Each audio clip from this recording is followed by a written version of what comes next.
অবৈধ পলাতক বাংলাদেশি কর্মীদের বৈধ হওয়ার সুযোগ দিল সৌদি সরকার। জেদ্দা থেকে আমাদের সহকর্মী রফিক চৌধুরী জানান, সৌদি আরবে অবস্থানরত প্রবাসীদের জন্য সুখবর দিয়েছে দেশটির সরকার। দেশটিতে হুরুপ বা পলাতক বা অবৈধ কর্মীর তালিকায় অন্তর্ভুক্ত হওয়া প্রবাসীদের বৈধ হওয়ার সুযোগ দেওয়া হয়েছে। 2025 সালের 29 জানুয়ারি পর্যন্ত এই সুযোগ থাকছে। বিষয়টি নিশ্চিত করেছে রিয়াদে অবস্থিত বাংলাদেশের দূতাবাস।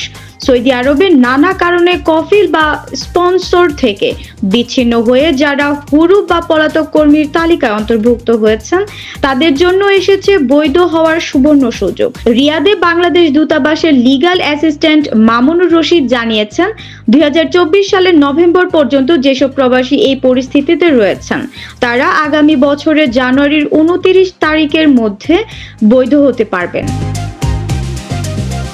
তিনি বলেন, সৌদি কর্তৃপক্ষ আমাদের জানিয়েছেন যে 2024 সালের 30 নভেম্বর পর্যন্ত যাদের ইতিপূর্বে হুরুপ দেয়া হয়েছে এই হুরুপ প্রাপ্ত কর্মীরা চাইলে এখন বৈধ হতে পারবে।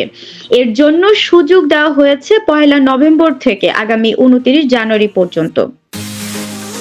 সৌদি আরব অবস্থানরত হুরুপ প্রাপ্তদের বৈধ হওয়ার এই প্রক্রিয়া কেবল সৌদি সরকারের অনুমোদন পাওয়া নির্ধারিত পদ্ধতিতে সম্পন্ন হবে।